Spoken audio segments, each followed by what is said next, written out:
जोहार और भी राहें में आप सभी का स्वागत है। मैं हूं आपके साथ निधि कुमारी। इस कार्यक्रम में हर सप्ताह हम एक नए करियर अपॉर्चुनिटी के बारे में बात करते हैं, क्या कुछ कोर्सेज अवेलेबल हैं उसके बारे में डिस्कस करते हैं। और कई बार ऐसा होता है कि हमने किसी कोर्स में पढ़ाई कर रखी है लेकिन आगे क्या कुछ अपॉर्चुनिटीज़ उसके द्वारा हमें मिलेगी, हम उससे वंचित रहते हैं, हमें उसके बारे में ज़्यादा जानकारी नहीं होती है। हम इस बारे में भी इस कार्यक्रम के अंतर्गत चर्चा करते हैं। आज की कड़ी में हम चर्चा करने वाले हैं कि बीए ऑनर्स और बीए इन इंग्लिश की जो पढ़ाई है उसका कोर्स स्ट्रक्चर क्या है। एक बार जब आप उसकी पढ़ाई कर लेते हैं तो उसके बाद बाहर आपके पास क्या कुछ अपॉर्चुनिटीज़ है, उन सब पर हम चर्चा करेंगे। चर्चा करने के लिए आज हमारे साथ स्टूडियो में मौजूद हैं डॉक्टर शायंतनी बैनर्जी। आप असिस्टेंट प्रोफेसर हैं department of English, Amti university Ranchi में। डॉक्टर शायंतनी, आपका हमारे कार्यक्रम में बहुत बहुत स्वागत है। धन्यवाद मुझे आपके कार्यक्रम में इनवाइट करने के लिए। तो बीए ऑनर्स या बीए इन इंग्लिश हम कहते हैं। सबसे पहले तो हम इस पे विस्तार से बात करें, इससे पहले हम जानना चाहेंगे कि क्या कुछ डिफरेंस है बीए इन इंग्लिश या फिर बीए ऑनर्स के बीच में। जी हाँ, बीए इंग्लिश जो है वो एक तरह का पास कोर्स है जो उन स्टूडेंट्स के लिए होता है जो थोड़े वीक होते हैं स्टडीज़ में और वो ऑनर्स की विस्तृत पढ़ाई नहीं कर सकते हैं। तो ऑनर्स जो है वो बहुत ही एलैबोरेट सिलेबस स्ट्रक्चर के साथ बना हुआ रहता है, वेयरएज उसमें जो ऑनर्स के पेपर होते हैं, साथ में जो सब्सिडरी के पेपर्स लेने होते हैं, वो सारा कुछ उसमें प्रेजेंट रहता है, जो कि आपके पास कोर्स में नहीं रहता है। कुछ पर्टिकुलर नंबर ऑफ पेपर्स हैं जिनको आपको बस क्लियर करके आगे बढ़ जाना है।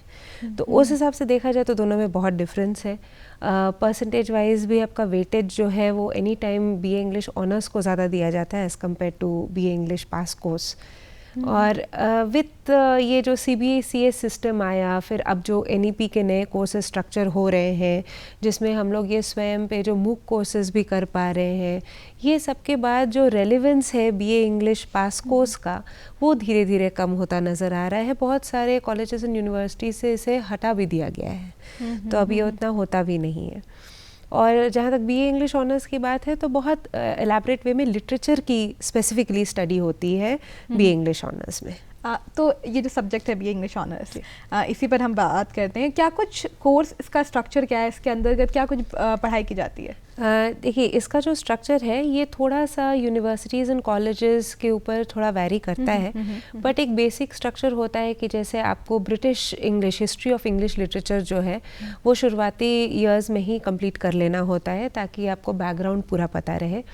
कौन कौन से राइटर्स किस किस समय पे आए, उस समय के सोसाइटी में क्या क्या चेंज आया, क्योंकि हम अपने जो लिटरेचर के वर्क्स में पढ़ते हैं वो वही होता है जो सोसाइटी में दिखता है। सोसाइटी को रिफ्लेक्ट करते हुए बातें लिखी जाती हैं उनमें। तो सोसाइटी में जो जो चेंजेस आए, जैसे जैसे इंग्लिश किंग्स एंड क्वींस बदलती चली गई तो उनके साथ साथ एजेस में बहुत सारे चेंजेस आते चले गए और वो कैसे रिफ्लेक्ट हुआ। इसके बाद आपका आ जाता है कि अपार्ट फ्रॉम दैट उसके भी बहुत सारे एराज है, जैसे एलिजाबेथन एरा हो गया, जैकोबियन एरा हो गया, फिर आपका विक्टोरियन पीरियड आएगा, मॉडर्न एज आएगा। तो इस तरह से एजेस वाइज डिवाइड करके पढ़ाई होती है डिपेंडिंग ऑन आप किस सेमेस्टर जा रहे हैं, क्योंकि 3 साल का कोर्स है, सेमेस्टर वाइज डिवाइडेड रहता है, पर ईयर 2 सेमेस्टर। तो डिफ़िकल्टी लेवल वाइज उसको आगे बढ़ाया जाता है।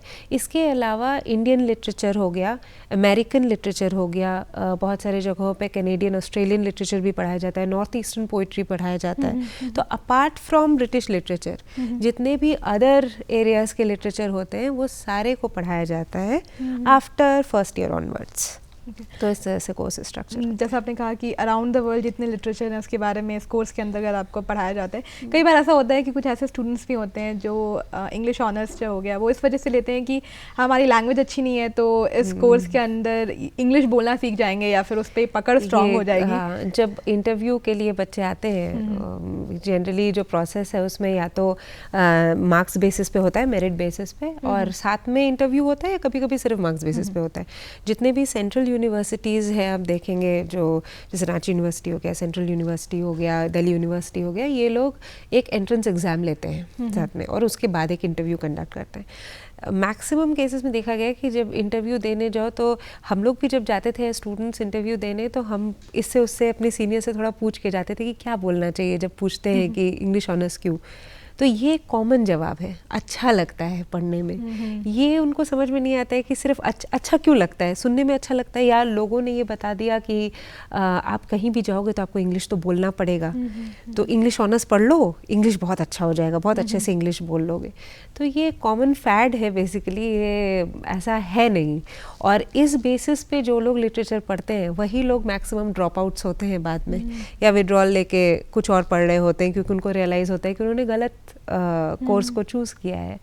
क्योंकि इसमें बेसिकली लैंग्वेज अच्छे करने के लिए वैसा कोई पढ़ाई होता ही नहीं है। 3 एस्पेक्ट ज़रूर है। एक मैं कहूँगी कि माइंड एक एस्पेक्ट है, स्पोकन एक एस्पेक्ट है, रिटन एक एस्पेक्ट है। पर स्पोकन आपका अच्छा इसलिए होता है क्योंकि आपको world wide knowledge base, society का बेस, तो आप अगर किसी चीज़ के बारे में बात कर रहे हो तो उसका क्रिटिकल थिंकिंग एबिलिटी जो होता है, चीज़ों को देखने का जो नज़रिया होता है, वो आपको समझ में आता है इतने सारे लिटरेचर पढ़ के। पर ये ग्रामर की क्लास तो है नहीं कि आपको सिखाएंगे कि इज़ और वॉज कहाँ लगाना है और क्या करना है। तो ये जो कॉन्सेप्ट है कि हमें अच्छा लगा था और कहीं क्लास 10 में हमें 85 या 90 आया था इसलिए हम अब इंग्लिश ऑनर्स ले ले रहे हैं, तो इस वजह से तो नहीं लेना चाहिए।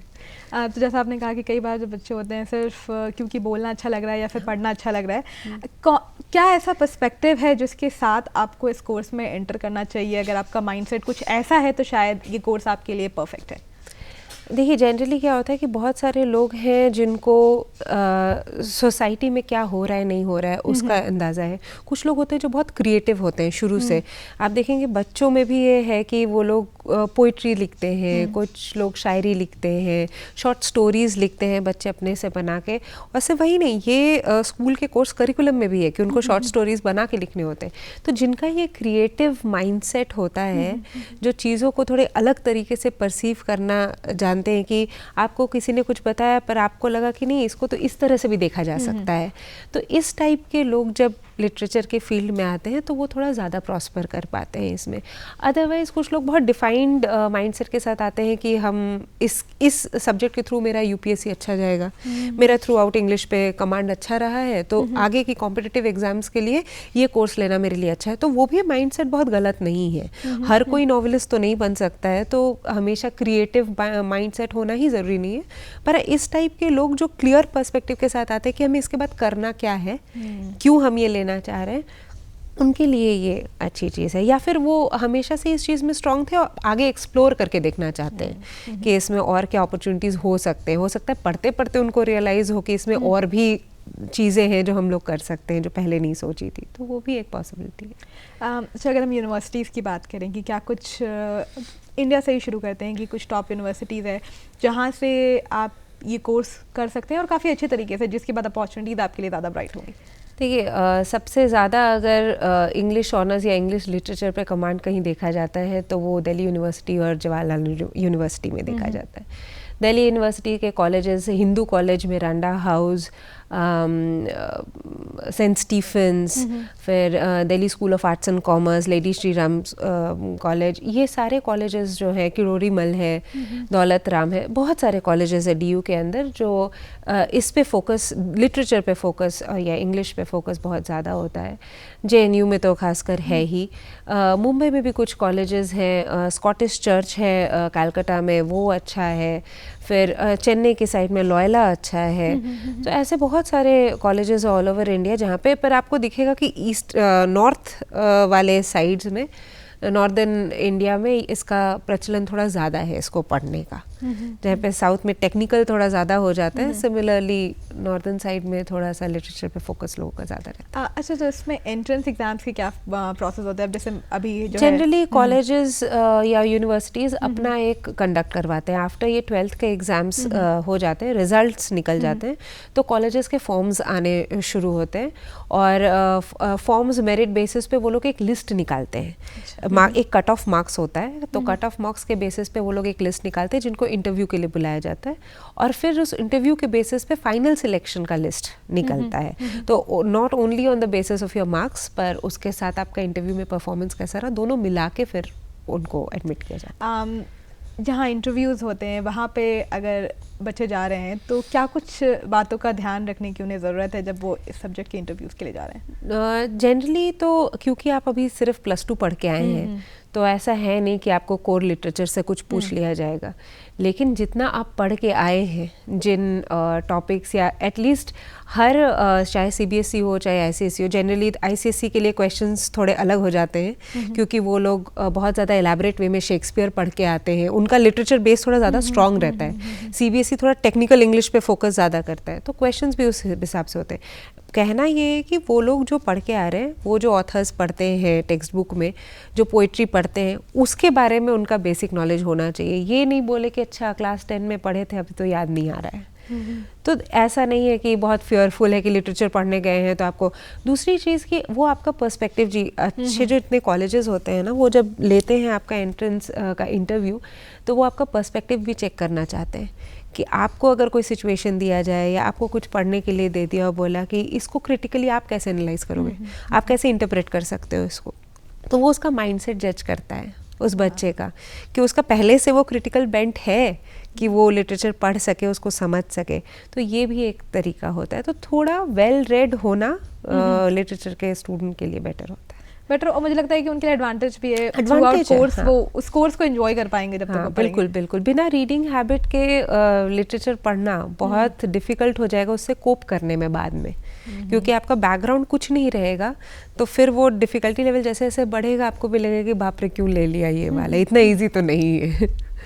अगर हम स्पेसिफिक हमारे स्टेट की बात करें, झारखंड की, तो यहाँ पे क्या सब्जेक्ट के लिए कॉलेजेस हैं, यूनिवर्सिटीज़ है, कौन कौन सी यूनिवर्सिटीज़ है जहाँ वो पढ़ाई के लिए? Ranchi university, Vinoba Bhave university, Siddhu Kanhu university, 3 major universities तो हैं ही जिनमें पढ़ाई होती है। Apart from that central university है झारखंड की, और कुछ इंडिपेंडेंट माइनॉरिटी कॉलेजेस भी हैं, ऑटोनोमस कॉलेजेस भी हैं, plus private universities and colleges भी हैं जिनमें इन सब की पढ़ाई होती है। ऐसे तो पूरे झारखंड में देखा जाए तो मैं कहूँगी कि रांची ही हब है अगर लिटरेचर की स्टडीज़ की बात की जाए तो। और विनोबा भावे यूनिवर्सिटी के अंदर कुछ कॉलेजेस हज़ारीबाग में भी हैं जो काफ़ी अच्छे हैं। एक बार जब आपने ग्रेजुएशन इस कोर्स में कंप्लीट कर लिया है तो इसके बाद हमेशा एक क्वेश्चन होता है कि अच्छा ठीक है, पढ़ाई तो कर ली इसकी, लेकिन अब आगे क्या क्या अपॉर्चुनिटीज़ है? तो इस पर्टिकुलर सब्जेक्ट में बच्चों के लिए पढ़ाई के बाद क्या कुछ करियर अपॉर्चुनिटीज़ हैं? देखिए, एक तो ये एक ऐसा सब्जेक्ट है क्योंकि लैंग्वेज एंड लिटरेचर है, तो ये टेक्निकल फील्ड तो है नहीं कि बीटेक किए और तुरंत हमको एक मोटे पैकेज का जॉब मिल गया। तो लैंग्वेज लिटरेचर में थोड़ा सा आई वुड से कि थोड़ा स्ट्रगल है। आपको थोड़े हायर स्टडीज़ में जाने से बेनिफिट थोड़ा ज़्यादा मिलेगा। ऐसा नहीं है कि ग्रेजुएशन के बाद जॉब नहीं है, लेकिन अगर आप मास्टर्स कर लेते हो, उसके बाद PhD कर लेते हो, तो आपके लिए एवेन्यूज़ थोड़े खुल जाते हैं, थोड़ा रिचर पैकेज आ जाता है, and at least a minimum of masters I would say. और इसमें एक बहुत मेजर एरिया तो टीचिंग एंड एकेडमी क्या है, जहाँ पे आप रिसर्च करते हो, रिसर्चर बनते हो, टीचिंग लाइन में जाते हो, नेट देते हो, एक्सेट्रा। और एक ये कॉमन कंसेप्शन भी है कि अगर इंग्लिश पढ़ लिए तो टीचर बनने के अलावा और क्या, यही तो है। तो ऐसा नहीं है, यही नहीं है। इसके अलावा अभी एक रीसेंट टाइम्स में कंटेंट राइटिंग वाला जो जॉब है ये बहुत ज़्यादा वोक पे है। तो और क्योंकि ये ऑनलाइन स्टडीज़ वाला कोविड के टाइम पे जो ट्रेंड शुरू हुआ, इसके बाद हमने देखा बहुत सारा ना online teaching and tutorial platforms आए, जैसे बायजूस है, वेदांतु है, एक्सेट्रा। तो ये लोग अपने कोर्स को डेवलप करने के लिए कंटेंट राइटर्स खोजते हैं। तो वो एक कोर्स डेवलपमेंट, आप क्योंकि लिटरेचर पढ़ के आए हो तो आपके लिए वो कोर्स डेवलप में इंटरेस्ट भी रहेगा और आप कर भी पाओगे। अपार्ट फ्रॉम दैट ब्लॉगिंग है, कंटेंट राइटिंग में, एडवर्टाइजिंग में एक एरिया है जहाँ पे आप जिंगल्स लिखते हो, छोटे छोटे एडवर्टाइजमेंट का पूरा कंटेंट प्रिपेयर करते हो। तो content writing is a very good job, and ये नेसेसरी नहीं है कंटेंट राइटिंग में कि आपको कहीं और जाके बेस बनाना पड़े। वर्क फ्रॉम होम का ऑप्शन कंटेंट राइटिंग में बहुत अच्छा है। उसके अलावा ऑब्वियसली अगर टीचिंग छोड़कर नेक्स्ट बिग एरिया की बात करें तो मीडिया एंड जर्नलिज्म है। आप जब बच्चों से पूछते हो कि इसके बाद क्या करना चाहते हो, तो एक मेजर आंसर आता है कि या तो UPSC करना चाहते हैं तो जर्नलिज्म करना चाहते हैं। तो जर्नलिज्म में एवेन्यूज़ ओपन होते हैं, उसमें बहुत सारे एरियाज़ हैं। जैसे आप एंकर बनते हो तो you need good English to speak. फिर राइटिंग वाला जो एरिया है, एडिटिंग वाला जो एरिया है, इसमें प्रिंट मीडिया में भी बहुत सारे जॉब ऑप्शंस होते हैं। पब्लिक रिलेशंस रिलेटेड जितने भी कंपनीज होते हैं वो लोग भी इंग्लिश ऑनर्स के बच्चों को हायर करना चाहते हैं। हमारे ही एक स्टूडेंट हैं जो बीए इंग्लिश करके बायजूस में ऑपरेशन मैनेजर है, तो पब्लिक रिलेशंस रिलेटेड जो फील्ड्स होते हैं ना उसमें भी इनको हायर किया जाता है। उसके अलावा क्रिएटिव राइटिंग तो है ही, and you also get an opportunity to get into law. Translators and interpreters का भी जो फील्ड है ये इंग्लिश के लोगों के लिए ओपन रहता है, और यहाँ झारखंड में तो हिंदी टू इंग्लिश वाला ट्रांसलेशन लीगल फील्ड्स में बहुत ज़्यादा होता है, तो वहाँ भी हायर किया जाता है बच्चों को। बिल्कुल, स्पेशली क्योंकि जिस वर्ल्ड में हम रह रहे हैं ऑलमोस्ट 20% जो पॉपुलेशन है वो इंग्लिश स्पोकन है उनका, तो बहुत बड़ा हिट हो जाता है। और इंडिया में अभी के वक्त में जब स्टार्टअप्स भी इतने ज़्यादा लॉन्च हो रहे हैं, हर किसी को कंटेंट राइटर्स की ज़रूरत है, तो वो एक अलग बूस्ट है अगर आप इस कोर्स की बात करें तो। अगर हम थोड़ा हायर, क्योंकि जैसे हमने ग्रेजुएशन की बात की, लेकिन अगर हम हायर पहुँचे, एमए इन इंग्लिश की अगर हम बात करें, यहाँ पे क्या कोर्स स्ट्रक्चर हो जाता है, वो फिर किस तरीके से डिफरेंट हो जाता है? यहाँ पे एक जैसे ही आप सेकेंड ईयर में जाते हो मास्टर्स के, आपका एक स्पेशलाइजेशन पेपर हो जाता है अलग से, जिस पे आपको डेजर्टेशन लिख के उसका लिटरली वाइवा दे के उसको क्लियर करना होता है, एंड वो क्रेडिट बेस्ड है तो कंपलसरी है सबके लिए करना। तो वहाँ पे क्या होता है कि when you go into teaching after that, तो उसमें वो जो स्पेशलाइजेशन कोर्स आपने किया है उस पे आपका फोकस ज़्यादा रहेगा। एंड मास्टर्स का ये कोर्स स्ट्रक्चर ही होता है कि आपको एक स्पेशलाइजेशन पेपर लेना होता है जो कि कोर आपका जो ब्रिटिश लिटरेचर आप पढ़ते आ रहे हैं उससे अलग हो। जैसे थियोरी क्रिटिसिज्म ले लिया किसी ने, English language and teaching ELT जिसको बोलते हैं, लिंग्विस्टिक्स ले लिया, इंडियन राइटिंग इंग्लिश का एक पर्टिकुलर पार्ट ले लिया कि 20th सेंचुरी पोइट्री पे कर लेंगे या ड्रामा पे कर लेंगे, इंडियन ड्रामा पे कर लेंगे। तो इस तरह से एक स्पेशलाइजेशन पेपर उनको करना पड़ता है जिसपे डिसर्टेशन लिख के वाइवा देना होता है।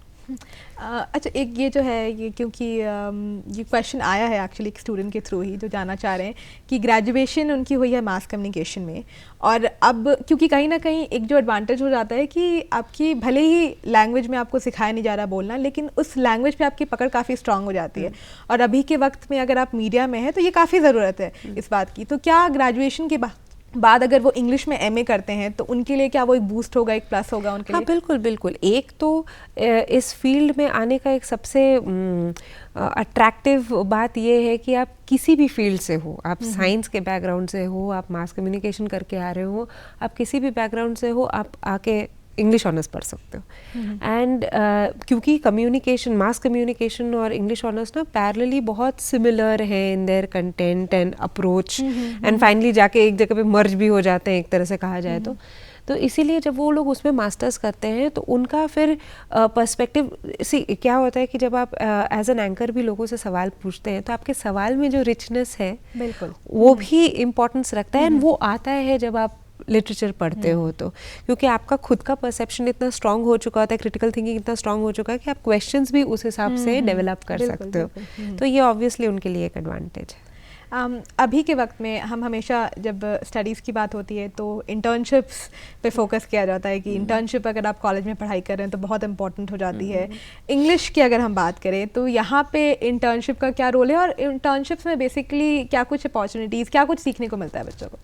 जैसे ये लोग अभी जैसे हमने बोला कि जर्नलिज्म एक फील्ड है जिसमें बच्चे जा सकते हैं, तो जर्नलिज्म के फील्ड में ये हेल्पफुल है। जैसे इन लोगों ने अगर एडिटिंग का एक इंटर्नशिप कर लिया किसी एक पर्टिकुलर न्यूज़पेपर के साथ, तो ये इनको बाद में हेल्प करेगा उस इंटर्नशिप का सर्टिफिकेट दिखा के। और जनरली अगर आप अच्छा परफॉर्म करते हो कहीं पे तो चांसेस है कि आपके ग्रेजुएशन के बाद वो खुद ही आपको एब्जॉर्ब कर ले इन अ परमानेंट पोजिशन। फिर कंटेंट राइटिंग वाला एक इंटर्नशिप प्रॉस्पेक्ट है ही। बहुत सारे पब्लिकेशन हाउसेस में भी फ्रीलांस एडिटिंग का जॉब रहता है, इंटर्नशिप रहता है। जैसे publication houses like Cambridge university press, says publications, इस टाइप के पब्लिकेशंस में भी फ्रीलांसिंग एडिटिंग का ओपनिंग्स रहता है। वो भी आप अगर करते हो तो बाद में पब्लिकेशन हाउसेस भी आपको एब्जॉर्ब कर सकते हो। तो इंटर्नशिप का अपना एक वैल्यू है। प्लस जैसे एमिटी में हमारे पास एक NTCC का कोर्स होता है, नॉन टीचिंग क्रेडिट कोर्सेज, तो वो क्रेडिट बेस्ड होता है जो कि फाइनल इनके टोटल नंबर ऑफ क्रेडिट्स में ऐड होता है, तो इसलिए it is compulsory for them कि वो उनको करना ही है। उसमें कुछ कुछ होता है जैसे समर प्रोजेक्ट्स हो गए जिसमें आपको डेजर्टेशन नहीं लिखना है, आपको लिटरली फील्ड में जाके इंटर्नशिप करके आना है और उसका एम्प्लॉयर से आप उसका रिपोर्ट सबमिट करना है, उसके बेसिस पे आपको मार्क्स मिलेगा। तो you are bound to do well over there, वहाँ पे अच्छे से करोगे तब आपको मार्क्स के लिए भी आप अच्छे से करोगे और बाद में वहाँ पे एब्जॉर्ब होने का चांसेस भी आपका बढ़ जाता है। तो इंटर्नशिप इज नेसेसरी, एक एक्सपोजर होना चाहिए। कितना किताब लेके पढ़ते रहेंगे जब तक उसको अप्लाई नहीं करेंगे, तो सो दैट इज वे। वही जैसा आपने कहा प्रैक्टिकल, आप पढ़ाई कर रहे हैं लेकिन आप उसको प्रैक्टिकली कितना अप्लाई कर कॉलम्स भी लिखते हैं बच्चे, न्यूज़पेपर में डेडिकेटेड कॉलम्स लिखते हैं, अगर वो अच्छे हो तो वो एक डेवलप होता है। After all Twinkle Khanna column लिखते लिखते नॉवेलिस्ट बन गई, तो फिर बच्चे भी अब वो ट्रेंड फॉलो कर रहे हैं। और अभी तो मुझे लगता है कि यहाँ पे ये ऐसा टाइम है ना जब आपके पास बहुत सारा एडवांटेज है। आप आप अपना एक ब्लॉग साइट ओपन कर सकते हैं जो कि फ्री ऑफ कॉस्ट है। यहाँ पे आपका कुछ अपना खर्चा भी नहीं है और कुछ नहीं, तो वो आपके लिए बहुत स्ट्रॉन्ग पोर्टफोलियो बनाकर फ्री ऑफ कॉस्ट है, बट वो इनकम जनरेट कर लेते हैं उससे। बिल्कुल, इनकम जनरेशन का बहुत फ़ायदा है आपके पास। कई बार ऐसा भी होता है कि जब हम कुछ कोर्स चुनना चाहते हैं तो हमारे साथ होता है कि ये सारे जो स्किल सेट्स हैं ना, शायद इसके द्वारा मैं इसमें ज़्यादा बेटर कर सकूं। तो जिनको बीए ऑनर्स करना है, क्या कुछ स्किल सेट्स आपके पास होने चाहिए, या फिर अगर हैं तो आप इस कोर्स में ज़्यादा अच्छा कर पाएंगे? देखिए, इंटरप्रिटेशन की क्वालिटी तो बहुत इम्पॉर्टेंट है कि चीज़ों को आप समझ के उसको एक्सप्रेस कर सकते हैं। आप कैसे उसको बोल के एक्सप्रेस करते हैं वो ज़्यादा इम्पॉर्टेंट है। बहुत सारे लोग ना चीज़ों को आउटस्मार्ट कर देते हैं। वो बोलते इतना अच्छा है कि हो सकता है कि इन डेप्थ नॉलेज चीज़ों के बारे में नहीं हो, पर इतने ब्यूटीफुली उसको प्रेजेंट किए कि आप को लगेगा वाह बहुत अच्छा बोले, इम्प्रेस्ड हो जाएंगे आप।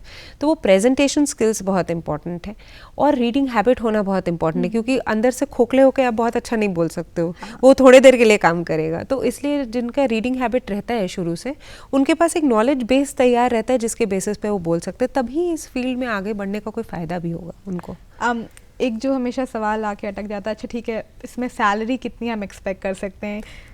तो अगर आप इंग्लिश की पढ़ाई करते हैं, और मैं चाहूँगी कि आप इसको कैटेगरी में कर दें, अगर आपने ग्रेजुएशन कर रखा है, अगर आपने एमए कर रखा है, और अगर आपके पास पीएचडी भी है, तो फिर किस तरीके से वो डिफर हो जाएगा? ठीक है, अगर आप टीचिंग इन एकेडमिया के फील्ड में जाते हैं जहाँ पे आपको एमए पीएचडी पूरे तक चाहिए होता है, नेट अगर क्वालिफाई तो और बढ़िया है, तो उस केस में आपका तो एक सेट स्केल ऑफ सैलरी है ही, जो कि 7th पे कमीशन के हिसाब से professor, associate and assistant professors को मिलता है, depending on your position that you carry. उसके अलावा जब आप कंटेंट राइटिंग, ब्लॉगिंग, ये थोड़ा सा अनसर्टन एरिया है, इसमें आप एग्जैक्टली नहीं बोल सकते कितना ही कमाओगे, but content writing is depending upon your skill. आप कितना अच्छा लिखते हो, कितना अच्छा डेवलप करते हो, उसके ऊपर आपका सैलरी रेज होते जाता है। एंड इसमें कोई फिक्स स्केल नहीं है कि हाँ 10% इंक्रीज होगा। तो depending on the skills that you show over there कि आप कितना अच्छा कर ले रहे हो, वो ऑटोमेटिकली बड़ा एक्सपोनेंशियली इंक्रीज करता है, जो आप बाकी जगह पे नहीं एक्सपेक्ट कर सकते हो। मीडिया जर्नलिज्म में भी वही है कि there is a scale that they follow, तो वो स्केल के हिसाब से चलता है।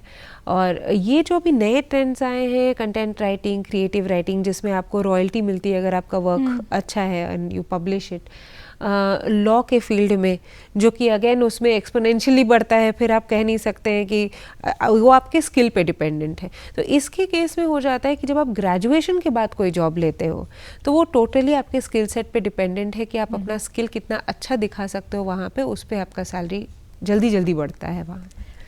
अभी फ़िलहाल वैसे बच्चे जो 12th में होंगे और जो मन बना रहे हैं सब्जेक्ट को चूज़ करने के लिए, उन्हें क्या कुछ आप संदेश देना चाहेंगे, उन्हें क्या कहना चाहेंगे? फिर से मेरा वही कहना रहेगा कि एक बैकग्राउंड स्टडी होना बहुत ज़रूरी है। जो भी आपने आज तक पढ़ा है, मतलब कोर्स बुक में भी जो भी आपने पढ़ा है, पर उसका थरो नॉलेज होना ज़रूरी है। ये नहीं कह सकते हैं कि हम भूल गए, या आप देखेंगे कि एनसीईआरटी के किताबों में भी जिस पोएट या जिस राइटर की स्टोरी को आप पढ़ते हैं उसके बारे में कुछ दिया हुआ रहता है, या अगर वो किसी स्टोरी का एक्सर्प्ट है तो वो किस स्टोरी से लिए गया है। तो ये जो उत्सुकता होती है कि ठीक है इसके बारे में और जानते हैं, वो उत्सुकता जब तक किसी के अंदर ना हो तब तक इस फील्ड में आगे बढ़ना थोड़ा मुश्किल होता है। प्लस कोशिश ये करनी है कि आप लोगों से कम्युनिकेट करते रहो, बातचीत करो, शांत ना बैठो। इससे क्या होता है कि आपको और भी लोगों के व्यू पॉइंट्स पता चलते हैं, वो भी हेल्प करता है आपको। तो ये सारी चीज़ें अगर आप में हैं और इंटरेस्ट भी आप रखते हैं, आपको पता है कि इसके बाद आप क्या करना चाह रहे हैं, जो कि ऐसा नहीं है कि सबको पता रहता है, जिनको नहीं भी पता रहता है वो कोर्स करते करते उनको पता चल जाता है। पर हाँ, एक क्लियर माइंडसेट होना चाहिए। ये नहीं कि सिर्फ हमको सुनने में अच्छा लगता है और हम इंग्लिश में बोल पाएँ इसलिए सीख लें, ये सबसे गलत धारणा है जिसको लेकर नहीं आगे बढ़ना चाहिए। बिल्कुल, जैसा आपने कहीं ना कहीं थोड़ा आपको लिटरेचर में शुरू से अगर इंटरेस्ट रहा तो वो आपके लिए बेटर रहेगा। डॉक्टर शायंतनी, जिस सरलता के साथ आपने इस कोर्स को हमारे दर्शकों को समझाया है, मुझे लग रहा है कि वाकई हमने एक तो सारे ही एरिया इसमें कवर किए हैं और जो भी डाउट्स होगा उसको हम इस डिस्कशन के थ्रू सॉल्व कर पाए हों। इसी के तरह और भी राहें में हम हर हफ्ते एक नए करियर ऑप्शंस के बारे में बात करते हैं। आज हमने BA ऑनर्स के बारे में बात किया, लेकिन अगर बाकी करियर ऑप्शंस के बारे में आपको जानकारी चाहिए तो आप दूरदर्शन झारखंड के official YouTube channel DD Jharkhand को विजिट कर सकते हैं, जहां आपको और भी राहें के अंदर काफ़ी अलग अलग करियर ऑप्शंस मिल जाएंगे, जिसको आप देख सकते हैं, जिससे आपको ज़्यादा आइडिया मिल सकता है। और अगर जब जाएँ तो सब्सक्राइब का बटन ज़रूर दबाइएगा, ताकि जब भी हम नया वीडियो अपलोड करें तो आपको उस बारे में ज़रूर पता चले। डॉक्टर शायंतनी, एक बार फिर से बहुत बहुत शुक्रिया हमारे साथ जुड़ने के लिए। इसी के साथ हमें भी दीजिए इजाज़त, हम आपसे फिर मिलेंगे और भी राहें की अगली कड़ी में। तब तक के लिए जोहार, नमस्कार।